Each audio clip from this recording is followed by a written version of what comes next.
Assalamu alaikum, brothers and sisters. Listen, we are in dire need of donations to keep these shows running and available for you 24/7. So that means when you're in the car, it's available for you to listen to. Whether you're at work, streaming, playing a game, it's available for you to listen to. Rowing your deed and learning about the beautiful, beautiful, beautiful different topics of Islam. Listen, one of the heaviest deeds that could be placed on your scale on the day of judgment is Sadaqah Jariyah. Yes, I know I'm trying to build deeds daily. So you can too. So listen, feel free and please, from the bottom of your heart, donate to this wonderful cause, wonderful website and platform to continually push out shows that will benefit you and the Muslim Ummah. Yes, you can donate by going to the Sunnahfollowers.net website, pressing the donate tab. You can also scan the QR code in YouTube on the far left top of our videos that are streaming. Listen, guys, this is very important, and take this as important. We want to keep this programming available for you 24/7 so that you have access in your car, anywhere you choose to tune in to this wonderful programming. Yes, guys, it's all at your disposal. So listen, feel free to donate. Once again, remember, Sadaqah Jariyah, one of the heaviest deeds on your scale on the day of judgment.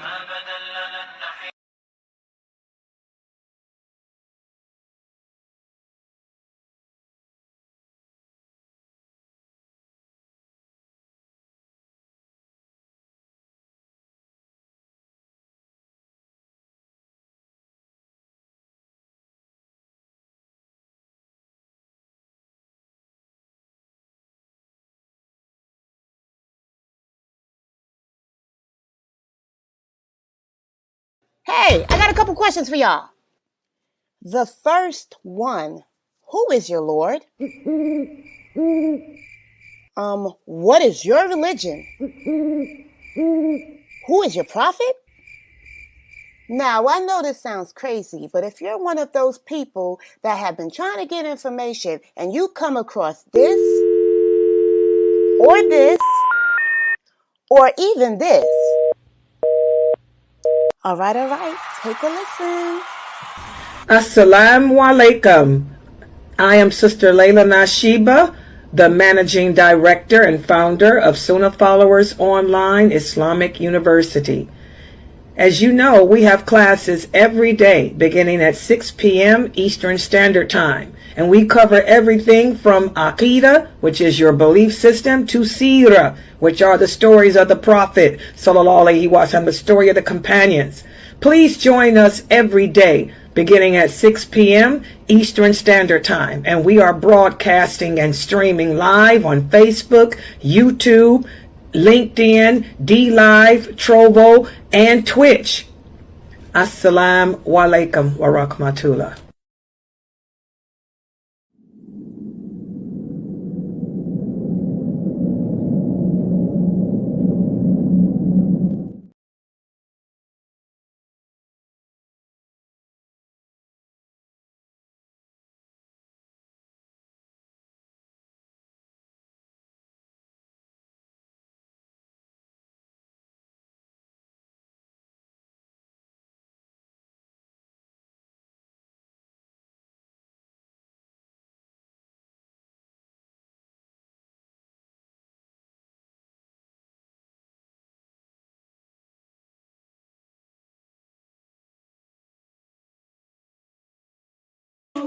Sister Layla live. Sister Layla live. Weekly for the shower at the hour.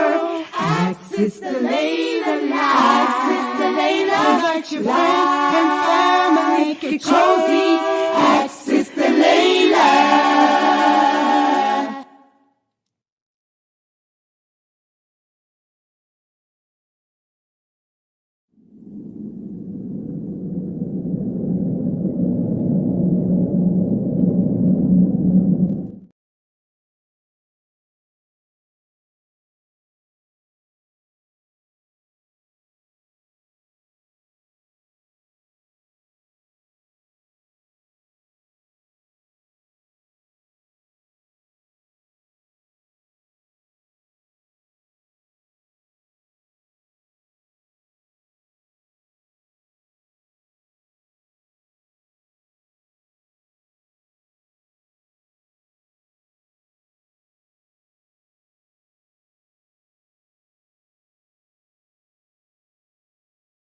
way up into our present time. One cannot live in this world, as I'm now 45 years old. Hold on, we can't hear you on YouTube. We can't hear him, Sister Layla, on YouTube. Oh, okay, my mic is unmuted. I guess there's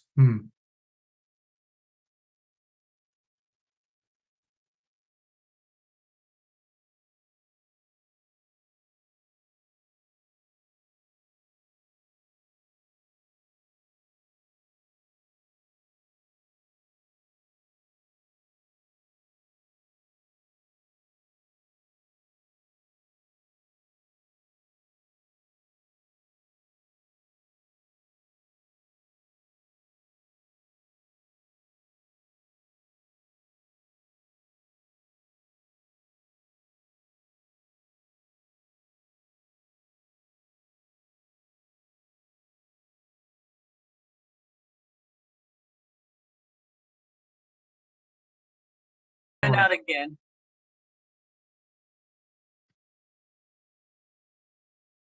let me know when it's good.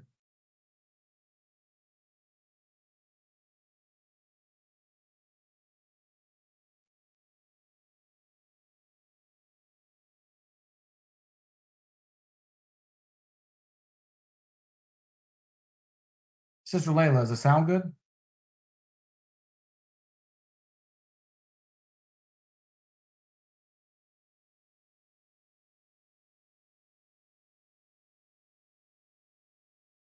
Yeah, I think it should be good now. You can go ahead. Start. Okay, can you hear me?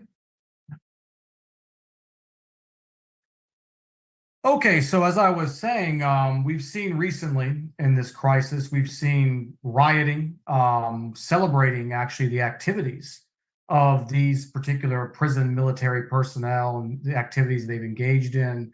We've seen mass murder, the likes that we have not seen, since one of the great world wars or Vietnam or conflicts over 60 to 70 years ago. What I want to kind of convey tonight and put together this whole thing and let it flow nicely is to really realize, how did we get here? Where did all this come from? How do we have unlimited support from evangelical Christians in Western governments? When I grew up, all I heard was Israel, Israel, Israel. Israel is our ally. Little Israel's right to exist. They kept using that term, the right to exist. We are going to break that down again tonight, along with many other topics, and show, do they really have a right to exist? I dedicate this presentation to Sheikh Dremali and all of the oppressed people of Palestine, past, present, and God forbid into the future. The inspiration for this was tasked with me by Sheikh Ibrahim. He felt he would be too emotional. As he told me, he wanted someone who could calmly and articulately and factually, most importantly, deliver this topic. So that's when I I said, sure, I have no problem putting something together. I've researched this off and on for 20 years. I had to do a little bit of recap. All the information we're going to share tonight is public. I'm not telling anything secret.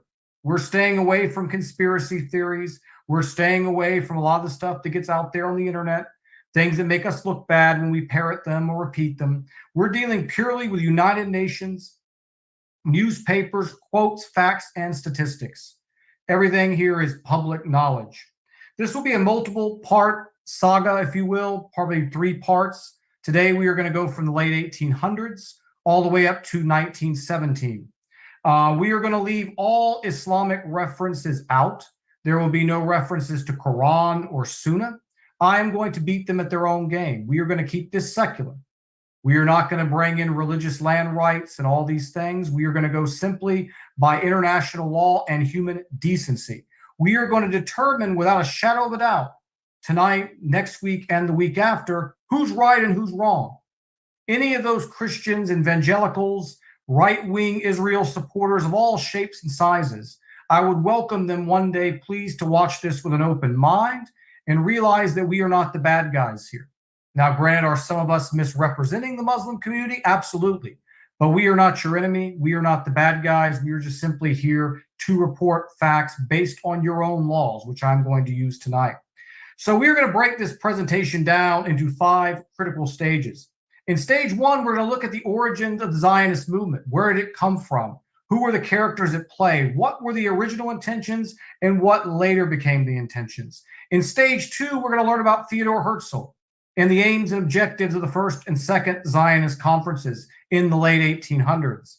In stage 3, we're going to look at the fall of the Ottoman Empire and the role that Herbert Samuel played in bringing out the foundations of this Zionist plan that was hatched in the late 1800s. Stage 4, we're going to look at the mysterious and secret and covert Sykes-Picot Agreement and its lasting impact on Muslims, not just during that period of time, but still we feel its presence to this day. A lot of Muslims are not aware of the Sykes-Picot Agreement. We are going to break that down. We are going to show the actors involved in it. We are going to show the personalities involved in it. And we are going to show exactly what it meant for us, past, present, and future.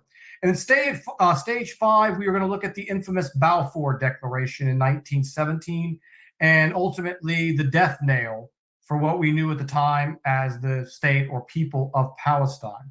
So that's how this presentation is going to be structured. We are going to now begin talking about the term Zionist. We hear this always now in the media. Joe Biden said he's a Zionist. Donald Trump said he's a Zionist. I think Barack Obama, even said it, as well. Don't quote me on that. I think, but I'm not sure. But I know for a fact Trump, Biden, and numerous others have said it. Well, Biden said he was proud to be a Zionist Jewish, presidential candidate. So we hear this term thrown around loosely today. A lot of people don't really know what it means or where it even came from. This term was first created by an Austrian writer by the name of Nathan Birnbaum in 1885. Nathan Birnbaum was a writer, journalist, and overall considered to be a Jewish thinker of the time. You notice when you look at these type of people, you find that the professions generally are usually the same, aren't they? You see publication, playwrights, media personalities, journalists at the time were the stars. I mean, there was no television, obviously, no radio. So what was print media was the biggest, deal of type of information a person could consume. Well, in 1883, he founded Kadima, which was the first Jewish Zionist student association in Vienna. Their main aim was to spread awareness for Jewish causes, recognizing ultimately the Jewish people and their right to exist. Initially, you can say overall, this was harmless. This was about facing what they felt was religious persecution while living in Europe and a lot of other things that were issues of Jews at the time. So he played a prominent role in the first Zionist conference in 1897, but not long after, he saw where this was going, and Mr. Nathan Birnbaum actually left. He saw that what was going on in the Zionist conference was never the aims and intentions of his group. He wanted simply, again, just for recognition of Jews as a people. He wanted the Yiddish language to be accepted, and he wanted the diaspora, the Jews that were spread around the world, to be valued in their homes. Overall, like I said, pretty harmless cause, initially. Mr. Birnbaum's vision was not shared by this Zionist conference, who would later take the agenda to the next level. So we get to that point in 1896. Theodor Herzl calls for the restoration of the Jewish state. This was big, and he's often considered to be the father of Zionism. Even though he didn't coin the term, he really was the guy that really put the muscle, behind this and re-identified this movement. This gentleman was born May 2nd, 1860, lawyer, journalist, writer. We see the same job description there again, playwright. And he was the one that called together this first Zionist conference in Basel, Switzerland in 1897. He cited his inspiration for this from an event that happened in 1894. There would be an anti-Semitic incident in France in which Jewish French army captain was falsely convicted of spying for Germany. This is a theme, again, not to get too into that one. That's a whole different issue for the time. But the Jewish community believed he was innocent. Ultimately, he was considered to be guilty. And you had a lot of real rise in Jewish hate. And they started being labeled traitors and not loyal to the societies. And these are the events that kind of shaped Herzl's life. Sheikh Ibrahim is here now. Assalamu alaikum. He can hear me or he's unmuted. All right, back into the incident. So this would galvanize a young Herzl into realizing that he felt there was no place for Jews in Europe.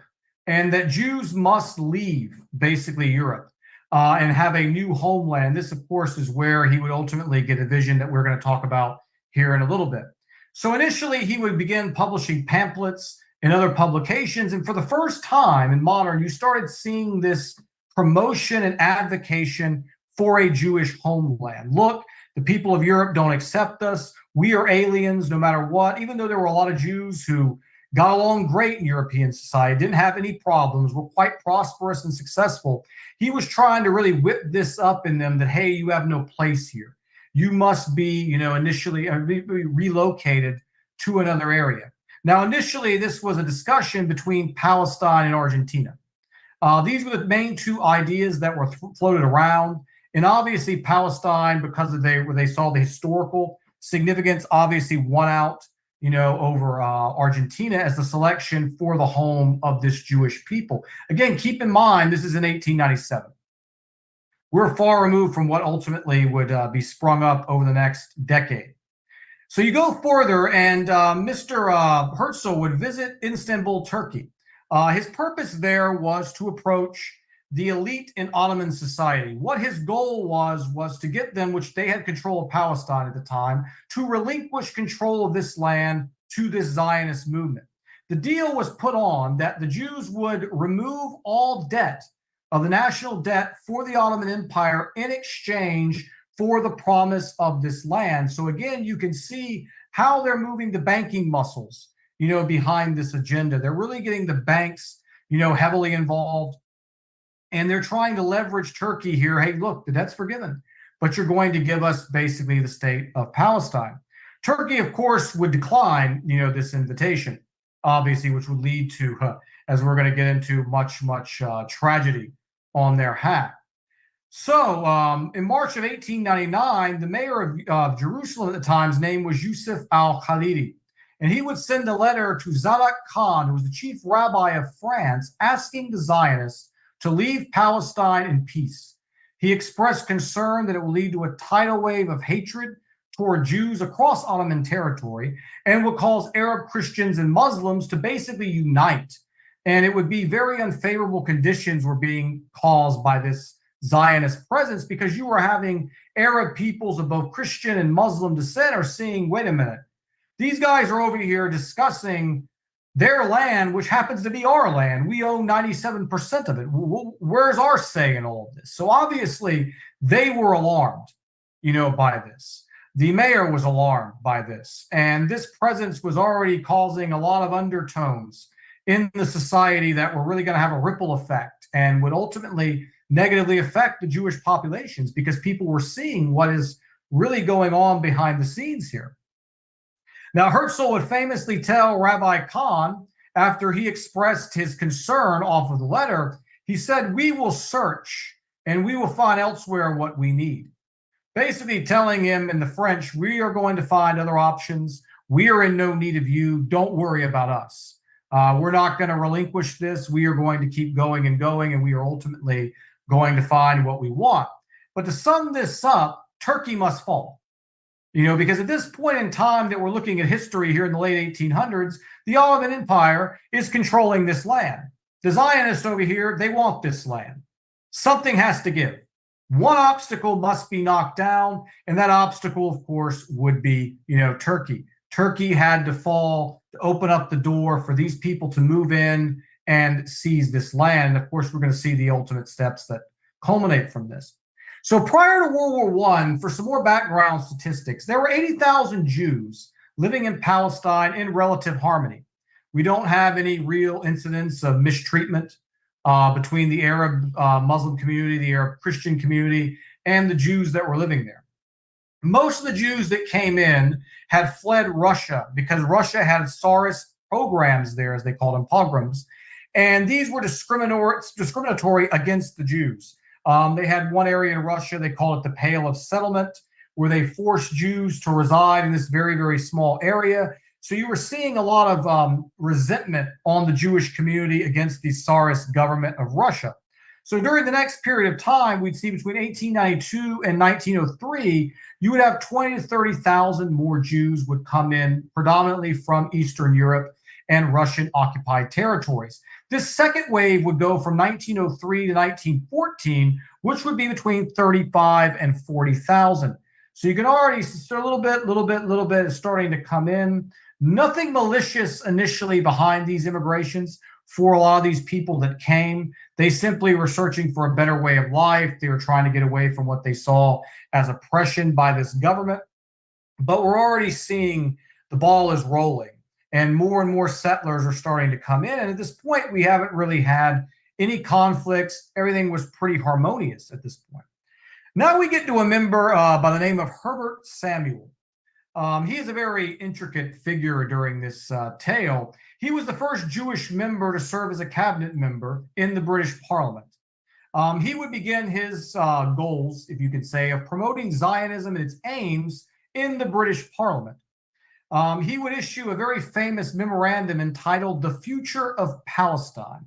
2 months after declaring war on Turkey, this memorandum would be put out. So here you have this situation going on where there's World War I is now escalating. 2 months into the war, they've already had this document ready. They're already there talking about what they are going to do with Turkey territories. Think this thing wasn't pre-planned. I got some land to sell you in Texas. It is clear as day that this agenda is unfolding quite nicely. Everything they're wanting to see happen is coming, to fruition. So again, 2 months after the war on Turkey, he said it wasn't too early, this is a famous quote, to start deciding on the future of Palestine. And that basically we started also having alongside this discussing the aspects of a Jewish state in areas that would be controlled by the British as an immediate solution. So again, he's taking it a step further. He's saying, not only should we be discussing these options now, but we need to be discussing Britain taking control of Palestine and giving it ultimately over to the Zionists. Now, this is where it gets quite sad and comical at the same time. The memorandum had 5 stated benefits. So this is how he's selling this in the parliament to the British. Look, I got 5 benefits from you doing this that are going to make England shine. Benefit number 1, it would enable Britain to continue to act as a guide to, and I quote, backwards countries. So the backwards is a direct quote from him. The beginning is paraphrased. So those are not his exact words. I took the backwards quote right there directly and in context, no misrepresentation. So he referred to Palestine as a backwards society. Muslim society always has been presented by these people in the media. We're backwards, we're barbarians. We don't value education. We're dumb. We beat our wives. We all know the things. So again, right here in an official document, he is labeling it as such. So you're going to get good, Great Britain, because you help those backwards people, which is the same premise of colonialism, which we're going to talk about colonialism a lot and how it was phased out in part 2 of this. Secondly, it would raise the prestige of the British Empire, basically meaning Britain would control the Holy Land. It would be good for them. They would have Jerusalem, the head of international, the 3 great Abrahamic faiths. So that's a net positive, again, as he's selling it to Britain. It would allow a positive outcome for the war without having to strip Germany of her colonies and seeking a war of revenge. So again, this would be a great outcome for all parties. You could keep Germany's colonies. You could just divide those Arabs' land up among yourselves. So again, we can see that cultural racism, if you will, this hatred that they had for the Arab people.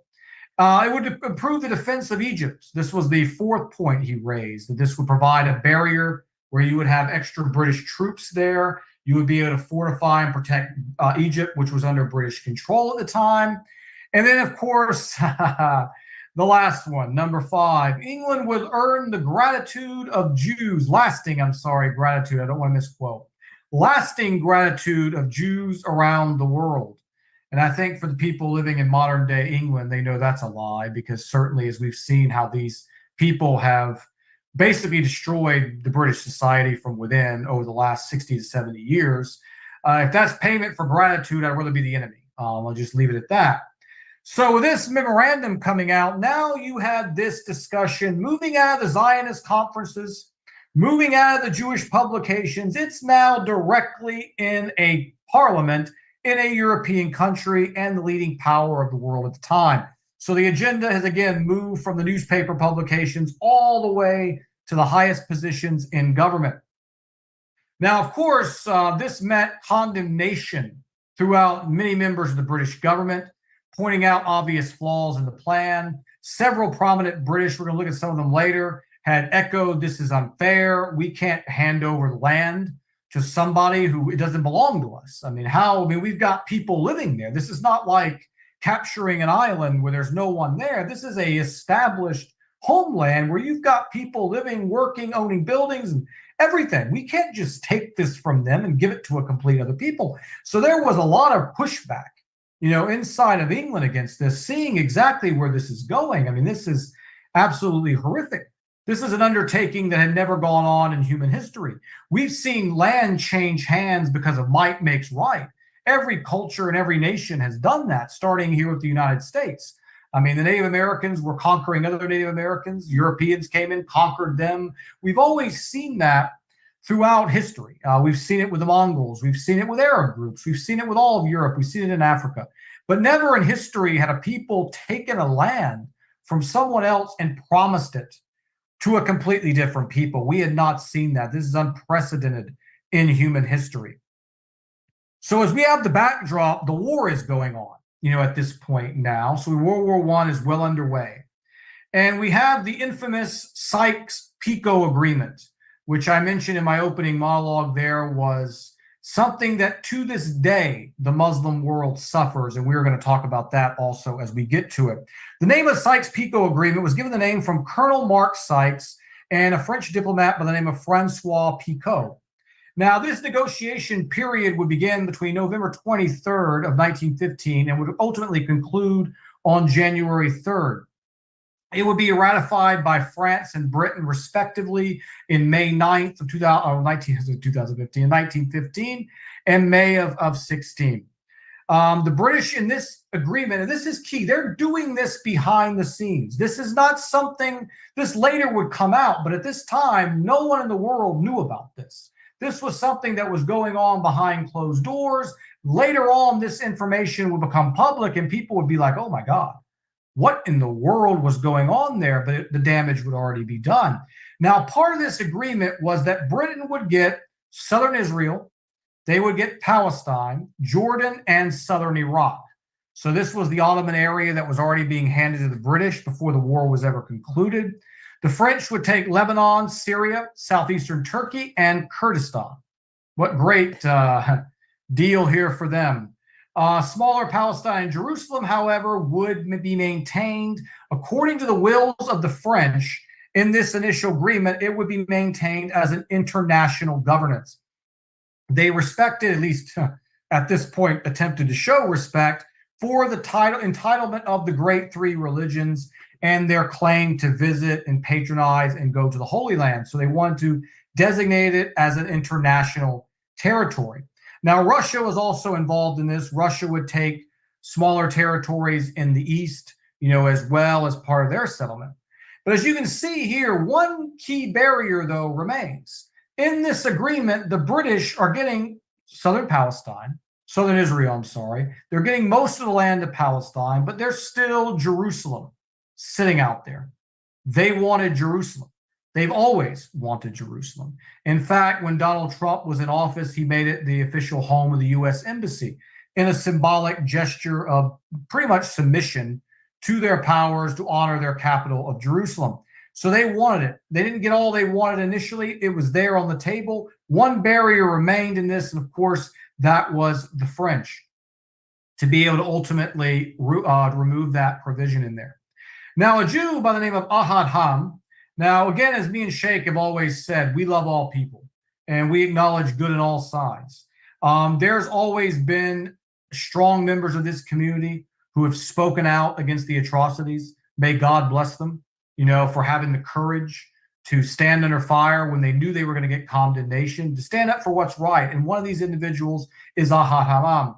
He was a Zionist humanist, so he was a Zionist. He did believe in a Jewish homeland, but he warned chiefly that what's going on right now that I'm seeing and what I'm hearing in the circles, this is going to violate the rights of the Palestinian people. Their pleas have been ignored. The plan has moved along. This is unfair.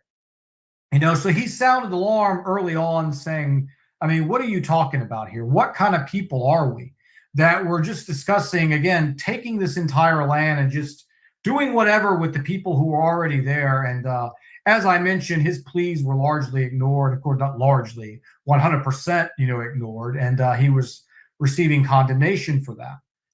Now we'll get a new character into this story, a gentleman by the name of Dr. Chaim Weizmann. He would become a torch carrier in the next several years of this unfolding tragedy. He had met with a gentleman by the name of Arthur Balfour. Arthur Balfour, we're going to come to him later, a very prominent member of British society. And he was starting to work it because we already saw earlier with Samuel, they already had the parliament. Now they're trying to get the bigger and bigger fish, all the way up to, as they call them, the Majesty's government there in England. So he started talking again the concepts of this Jewish homeland. One of the famous lines was given was, would you give up London to live in Saskatchewan? To which Balfour replied, the British have always lived in London. Weizmann would counter by saying, yes, and we lived in Jerusalem when London was marshland. So you had this dialogue between the two here where Weizmann is claiming, look, our lineage goes way farther back than London. This land belongs to us. We can trace our roots, to the time of Moses. So that was, again, one of his selling arguments in this conversation. Now, let's keep in mind that simultaneously, while all these negotiations and memorandums are going on, Sykes-Picot is in its peak. It's been signed, ratified by France and England. What's also going on in the area? Well, there were agreements being arranged between Hussein bin Ali, the Sharif of Mecca, and a gentleman by the name of Lieutenant Colonel Sir Henry McMahon. This would take place between July of 1915 and March of 1916, so we're looking at an almost year-long correspondence. The Sharif was pushing for independent Arab states and Arab independence following the defeat of the Ottomans. Now, what the British would do was they would recognize basically Arab independence in exchange for the Sharif launching an Arab revolt against the Ottomans. This, of course, would ultimately happen. The Sharif was promised Arab independence. In turn, you made a deal with the devil. They also said, okay, well, you're going to have to attack your Muslim brothers, and you're going to have to weaken the Ottoman Empire and weaken their control within the region. So the Arab revolt would commence on June 16th of 1916 and would ultimately finish in 1918. So now we see that during this period of time, the Arabs were successful in expelling the Ottomans from much of the Hijaz and the Transjordan area, finally capturing Damascus. Now, of course, when you make war and you do attacks, it's not without obvious consequence. The Ottomans would respond by rounding up and executing Arabs, expelling 50,000 to Anatolia. This would have a profound impact overall on the agriculture and the greater economy, lasting for the rest of the war. Overall, 500,000 people would perish as a result of the war, the famine. Not just talking about battles, a lot of this was large part due to famine. You had a significant portion of the population that was now being thrown out of the empire, if you will, for being seen as traitors, because these are people who openly fought, with the British. They openly fought against their Muslim brothers, at least perceived to be Muslim brothers, against the foreign enemy, roused up by this Sharif, who was wanting basically to have these independent Arab states to be delivered to the various Arab people. But little did they know, Sharif Hussein had no idea about the Sykes-Picot Agreement. None of the people, the brave fighters who fought along with this, who gave their lives, little did they know that agreements had already been signed, had already been ratified, and the land was already being given away to someone else, and with no thought at all about your well-being or the well-being of the Arab or the Muslim greater community. So this Sykes-Picot Agreement is one of the most monumental agreements in world history because it was so covert, because you can now kind of gain a picture here. Agreements had already been signed, had already been. What happened there? I heard a playback. Oh, as I was saying, one of the most disastrous, manipulative. You can kind of get a picture of just how the manipulation works in this system, how they play both sides, how they play brother against brother. They play black against white, poor against poor, everyone against each other, while in the middle of the day, they already have the destiny already determined. And they sold the Arabs a raw bag of goods, and obviously they laughed all the way to the end. But to understand the Sykes-Picot Agreement really is to understand the way that they operate and how advanced this manipulation is. These guys are on a whole nother level. There's an old saying, good people take a day off. Evil never takes a day off. It never rests. It is always plotting and planning and ultimately for our worst interest. And again, you can see it here as one deal's being made over here. A completely other deal was signed even before that, using Arab against the Ottomans. And then ultimately both of them are weak. And it's like fattening up the pig for slaughter, so to speak. It's exactly, what they did. So now we get to the kind of the final stanza of this opening saga here of Palestine. We're going to look at the Balfour Declaration. This is one of the, again, second of the Sykes-Picot here, probably more famous, you can say, document in the modern era. This was signed on November 2nd, 1917. A known declaration was issued by author James Balfour and to Mr. Lord Rothschild. Now, for those of you who have not heard the Rothschild family, I recommend you, please, whenever you have some spare time, just look a little bit. It's a horrific history. It is a history of manipulating wars, economies, stock exchanges, massive deaths, the modern day medical industry that we see that's poisoning people with all kinds of pharmaceutical drugs. I mean, it's like you trace everything, they're going to be involved somewhere in it. In fact, the very star they call the Star of David, which appears on that flag, was the star that appeared outside Mayor Rothschild's goldsmith shop in the 1700s in Frankfurt, Germany. That is a documented fact. That pagan symbol on that flag has zero to do with David, as they call it, the Star of David. There's no mentioning of that throughout anything in the Old Testament, the Torah, the Tanakh, whatever they want to call it. This is a Rothschild symbol because look who the declaration is to. It is to the Rothschilds. And modern agreements show the Rothschilds own the majority of the land in the state of Israel. So no mystery why he was delivering this to Lord Rothschild himself. So this declaration, I'm going to read off my notes here, quote, I have much pleasure in conveying to you on behalf of His Majesty's government the following declaration of sympathy with Jewish Zionist aspirations, which has been submitted to and approved by the cabinet. So right here he's saying, we've already submitted these. We talked about Samuel earlier doing that. Here he's mentioning the Lord Rothschild. Don't you worry. Everything is going great. His Majesty's government's view with the favor establishment of Palestine of a national home for the Jewish people. And we'll use, this is the key quote here, their best endeavors to facilitate the achievement of this object, it being clearly understood that nothing shall be done which may prejudice the civil and religious rights of existing non-Jewish communities in Palestine or the rights and political statutes enjoyed by Jews in other countries. So let's pick this apart now to make the legal language here. When people first saw this, one of the things they honed in on was when you see basically here, the first thing was about their best endeavors to facilitate the achievement of this objective. Well, that's pretty broad. Best means the most. You're the best. There's nothing that can be more. So the British government is pledging here in code to do everything they can, militarily, intellectually, whatever it takes, best endeavors to achieve this project.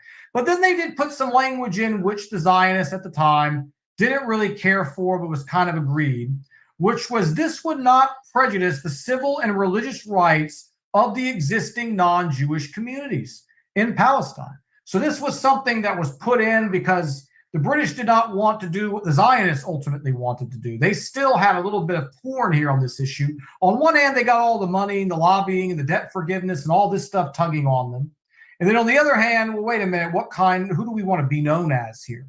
Their conscience was talking. You can't do this. This is not ethical.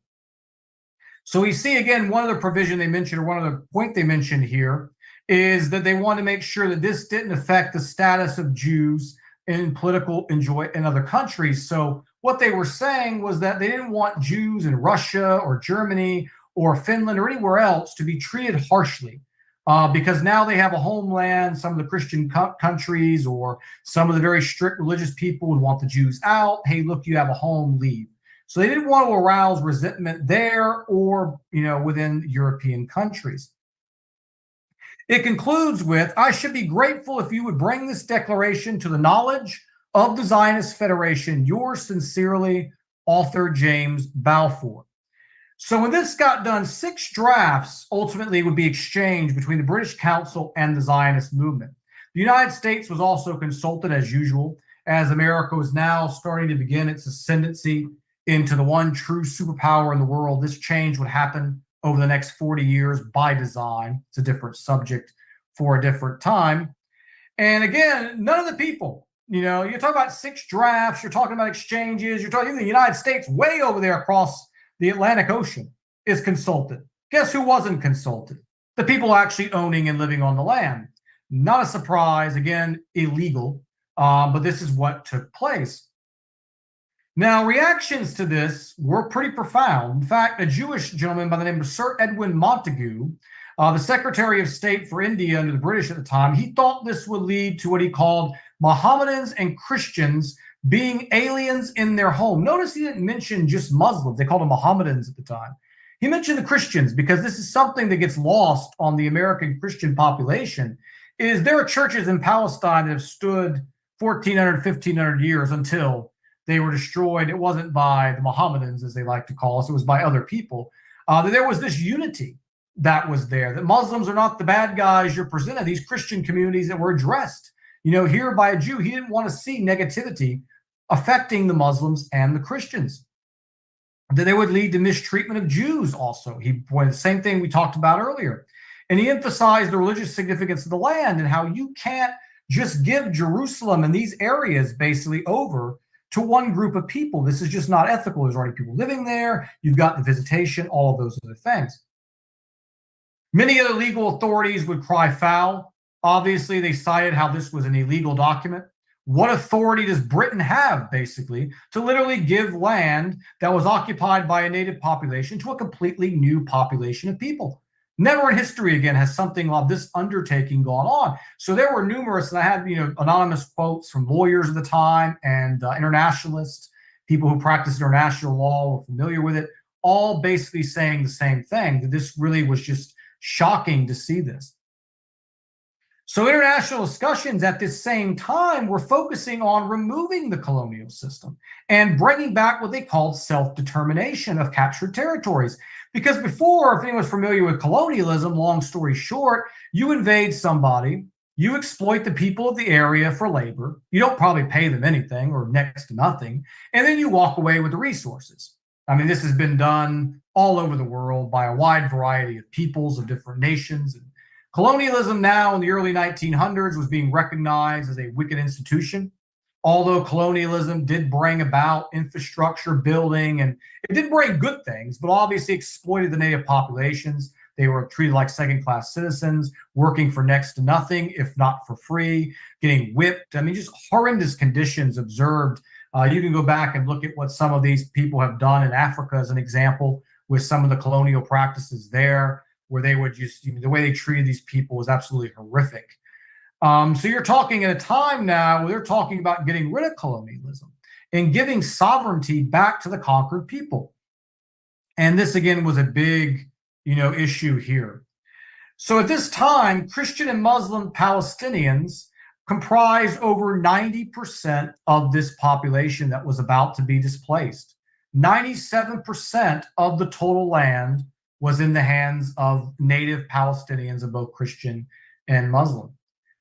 Now, back to, again, part of the Balfour Declaration was where I talked about what the British had done. Was the original Zionist draft had proposed that His Majesty's government will use its best endeavors, again, we talked about that, to secure whatever they had to with the Zionist organization's demands.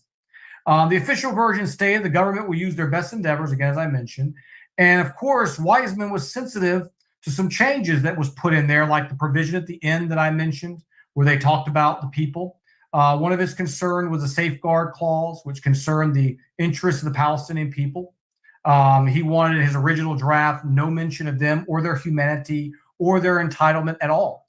So this guy was like, no. I don't like that ending that you put in there, but don't worry, we're going to fix you later. Basically, we'll go with it for now because we got the main part, which I just mentioned about the endeavors, using their best endeavors to make this happen. They all agreed with that language. On the next phrase, they talked about providing nothing shall be done which may prejudice the rights and political status enjoyed by Jews in either country. So, of course, they agreed with that. The second safeguard had not been promoted by the Zionist organizations, believed to have been the outcome of Edward Montague, because remember we talked about him. He was concerned with how the Jews were being treated. The Zionists did not care how the Jews were being treated. In fact, they wanted them to be treated poorly. And we're going to get to that in part 2. We start talking about World War II, because they wanted mass immigration in. So where Montague cared about the Jewish people who were living in Europe, who didn't want to immigrate, who viewed themselves as valued members of the society, the Zionists had no care about them at all. In fact, they wanted things to be bad for them, to encourage them to immigrate so they could get the demographics to change and they could buy up everything more rapidly. So again, we see two conflicts that were taking place here. And again, of course, Mr. Wiseman didn't want anything mentioned, again, about the indigenous rights of the Palestinians.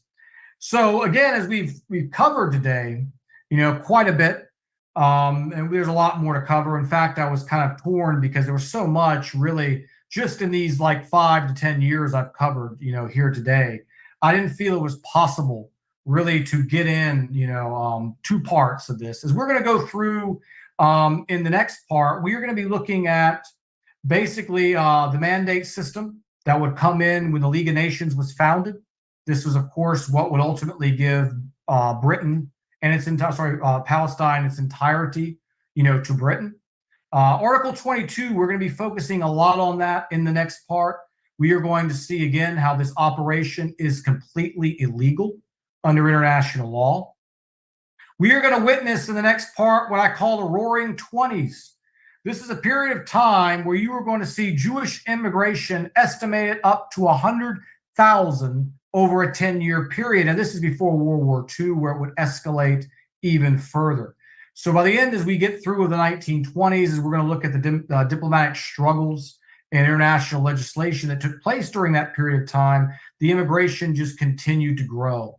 And all the different programs that were introduced that were discriminatory against the natives. And it really starts to get to take a nosedive at that point. But where we're leading off today, what they wanted a Zionist homeland. We saw Theodore Herzl. We saw his commitment. We saw his inspirations. We saw his reach. We saw gentlemen like Samuel and how they used their influence in the British cabinet. We later would learn about Weizmann and his connections to Lord Balfour. We would learn about the secret Sykes-Picot Agreement, which if you look at the Arab nations now, I was going to mention this earlier and I got sidetracked. When you look at all these territorial boundaries that exist in Muslim lands, all these nationalism problems that we have now, all of them practically were drawn by this agreement. So the borders, when you go to the Arab world, what's your nationality? What's your nationality? Where are you from? Are you Jordan? You're good. You're Syrian? You're bad. Oh, I'm having a bad echo. Sorry. So all this nationality issues that we have today, all of them go back to the Sykes-Picot Agreement. And when I talked about this is something that's still affecting Muslim unity to this day, because so many Muslims like myself in the West would love to make hijrah. I would love to go live and give my skills and my talents, my ability to teach English, my ability to work in my field of discipline, to give these to a Muslim country. But I'm not of the nationality. I'm not allowed to immigrate. And it used to not be this way. But after this Sykes-Picot Agreement, when I'm going to talk about this in coming weeks and other topics, you got this nationalism, fueling the Muslims. And of course, they divided us, as the plan was. One became many. And this agreement was the beginning again of that. And we ultimately culminated with the infamous Balfour Declaration, which was, as I said, the first time in human history you would see one nation literally promise a nation that was inhabited to a completely other and pledge to do its best endeavors to achieve that victory. Sheikh, you have anything you'd like to add? No, brother. Actually, Jazakallah khair. I wish actually everybody listen to us, and I was listening. It's very, very, very, very important to share. It's very, very important to share. It's very important. I learned myself to listen to that. Jazakallah khair, brother Yusuf. I wanted to do you honor because you asked me to do this. I wanted to go at it from a non-Muslim perspective. I wanted to use international law and diplomacy to prove the case that this is one of the greatest crimes in human history. All legal experts agreed until recent times where if you dared to utter those phrases, you would be banned. You would be shut down from your jobs. But initially, we see so many legal experts condemn this. They understood the say too many things at once, how illegal this was. And yeah, I mean, the truth is on our side. This is an issue of right and wrong. And when we get into part 2 and part 3, we're going to start looking at how things only got worse. And we're going to watch the erosion of the borders, how the borders start off. We've all seen those maps where you see the little tiny white was Israel, the green was Palestine, and you see to what you see today. And when you look at the refugee policies that have been promoted by these Zionists in European countries and American countries, you can see the relationship as to why these policies were there, because they want to get the Palestinians out. They were wanting to open up the door for the West to take 100% of the Palestinians. And the Palestinians have showed resolve. They have not abandoned the land. But that was always the plan, was to get them to forcefully migrate out. Any questions, brothers and sisters, Sunnah followers? Yeah, brother Yusuf, Jazakallah khair, Barakallah feek, inshallah. We'll see you inshallah next week, bi'idhnillah. Inshallah, is Sister Layla around?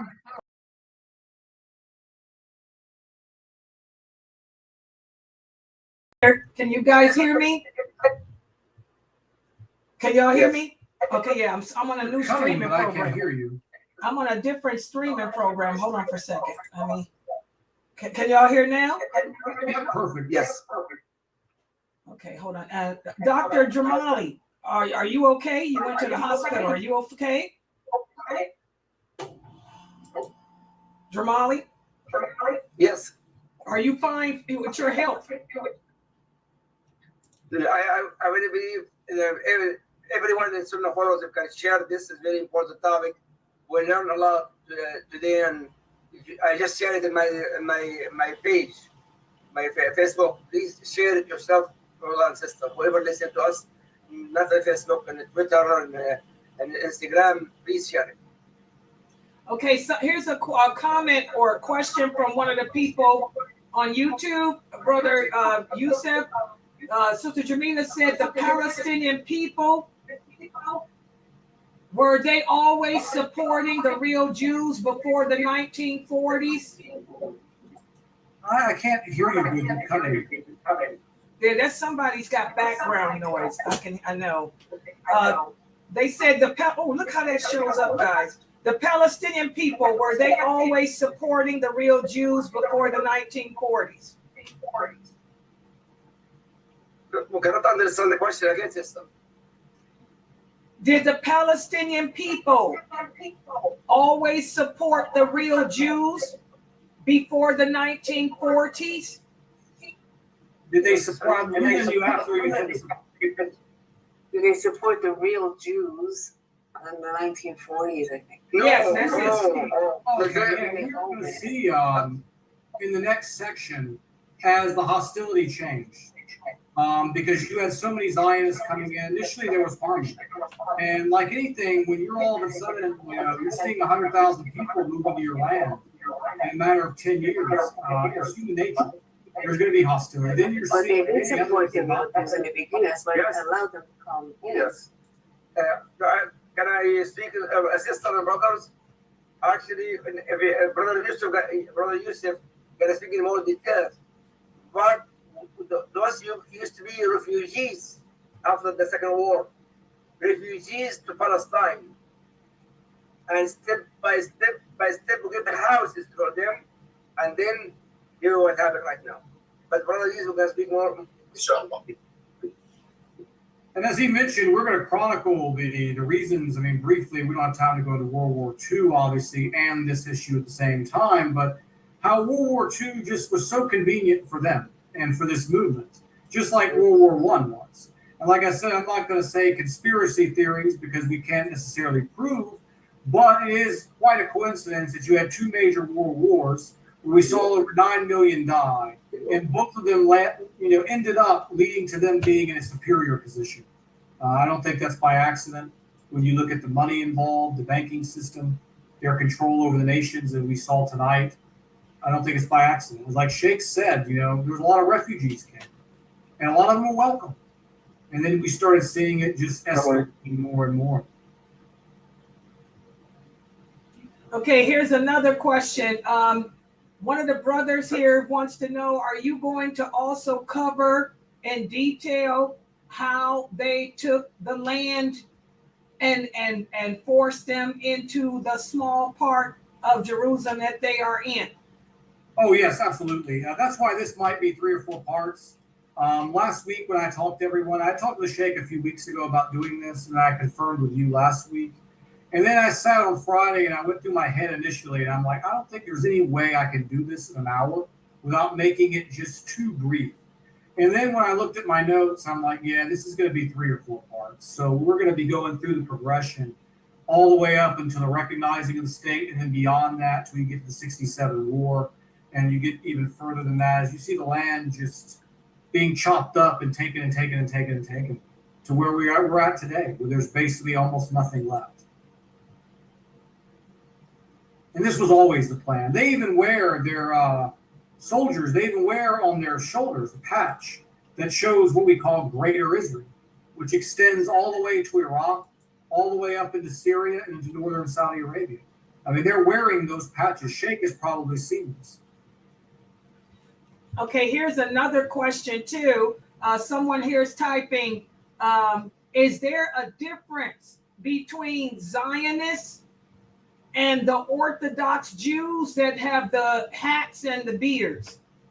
Well, there are differences, yes. And Sheikh had done a lot of interviews. He might want to share with some of those. A lot of Orthodox Jews are Torah-following Jews, and they are against basically what these Zionists have done.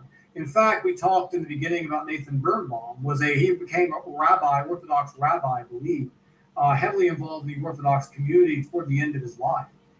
He was a Zionist in the sense that he wanted there to be an option for them, but he mainly focused on Jews being recognized as a people. He was against displacing people of the land. If Sheikh wants to share, to add to that question, some of his experiences with some of the Orthodox Jews and their support for Palestine. I know he's talked to quite a bit of it. No, actually, we have to speak as you and I maybe next Friday night at 7 o'clock. We'll speak more only about this topic. It's very important topic. Thank you, Jazakallah khair, sister brothers. But it's very important topic. Now that next week is better, inshallah. Mm-hmm. But the question, the first question, we have Palestine since Muhammad sallallahu alaihi wasallam, since Abu Bakr as-Siddiq entered Gaza, and the Masjid al-Aqsa belonged to the Muslims, and even before that belonged to the Arab. Before Islam, they belonged to the Arab. Number one. Number two, those people came 37 to Palestine as refugees to live with us. That was Palestinian and some Christian in Bethlehem with Prophet Isa born, and the some Christian, and we have no Jewish. And then they came after the Second War. They came to Palestine. They lived with us. But of course, the Herzl, Brother Yusuf, going to speak in more detail. The Herzl, 48, the Herzl, they start to make groups and groups. Plus, unfortunately, in the war, England used to be occupied the Muslim world, all Middle East and part of Asia. The English, they give Palestine a part of Palestine to the Jews in that time. Okay, it's not the history that came after 48, but before that, only Arab, and then Muslims. First Arab Muslims, and that's what's going on right now. They're making new Torah, and new books, and new judges as belong to them. But unfortunately, United States of America and England and actually all Europe, they go with their drought. But absolutely, they're fake. It belongs to the Muslims, not Palestinians, by the way. Muslims, and the proof is Surah Al-Isra. Just a surah before Surah Al-Kahf. Before Surah Al-Kahf, Surah Al-Isra. Read that, inshallah. Read it. Okay, one last question I have here. Another brother is typing. So can we correctly say that not all Jews are Zionists? No, Absolutely. Not all. Absolutely. There are many good Jews out there. I mentioned some of them from my friends. The good, excellent Jews actually defend Palestine. The excellent Jews defend Palestine. They speak about Palestine very highly. The real Jews. But Zionists, all of them corrupted with no question. No question. And as we're going to see with the Rothschild family, as I mentioned, being the landowners, the principal reason for this was to have a kind of safe haven where there was no extradition. So if these people committed financial crimes in the West, they would have a haven to run to where they could not be extradited back to those countries to face charges. So it became kind of like a mafia state. We're going to go with that probably in part 3 or 4. Excellent. We get into later of how this, again, never was to benefit the Jewish people. This was to benefit a clique, a cartel of war criminals, of elite, wealthy beyond anything any of us could imagine. We could pull all of our wealth together. We wouldn't have the wealth that a Rothschild has in 1 minute of earnings in their lives. You know, it's wealth like we couldn't imagine. And again, a haven for criminals. And you've seen even, you're saying? Yeah, brother, that topic, inshallah, because we're 1 hour right now. Why is very, very sensitive? Please speak about it in more detail next week, but this question is a very important question. Yeah, inshallah. It's actually for the Muslims, especially me, as a Palestinian. Mm-hmm. Jazakallah khair. May Allah subhanahu wa ta'ala provide us all. Wait a minute, hold on. One last question, Dremali. One last. Sister Saba, she said, can you please tell me the surah number again? Surah Al-Isra, just before Surah Al-Kahf. Just before Surah Al-Kahf. Al-Isra. Okay. The number, I can't remember the number.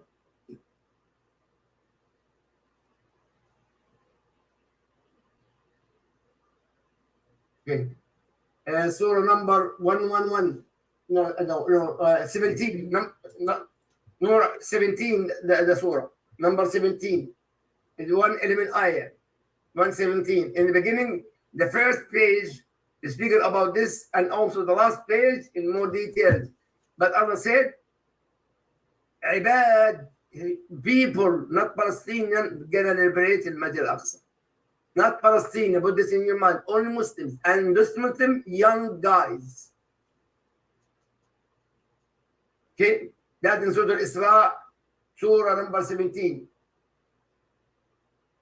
Okay, well, mashallah, the people are saying thank you. They can't wait to look forward to next week's. A couple of the brothers here said this is the type of truth that we need to hear. And yes. So, inshallah, Dr. Dremali, if you like, you can close us out, inshallah. اللهم صل على محمد وآل محمد كما صليت على إبراهيم وعلى إبراهيم في العالمين إنك حميد مجيد. اللهم اهدنا فيمن هديت وعافنا فيمن عافيت وتولنا فيمن توليت وبارك لنا فيما أعطيت وقنا واصرف عنا شر ما قضيت. اللهم قنا واصرف عنا شره. اللهم أنت العزيز أعز الإسلام والمسلمين وأهلك الظالمين. اللهم أنت العزيز أعز الإسلام والمسلمين وأهلك الظالمين. اللهم يا رب العالمين أنت الواحد الأحد الصمد يا رب انصر المستضعفين في كل مكان ونطع في كل مكان. وصلى الله على محمد وآله وصحبه وسلم. السلام عليكم ورحمة الله وبركاته. سبحان الله وبحمده أشهد أن لا إله إلا أنت أستغفرك وأتوب إليك.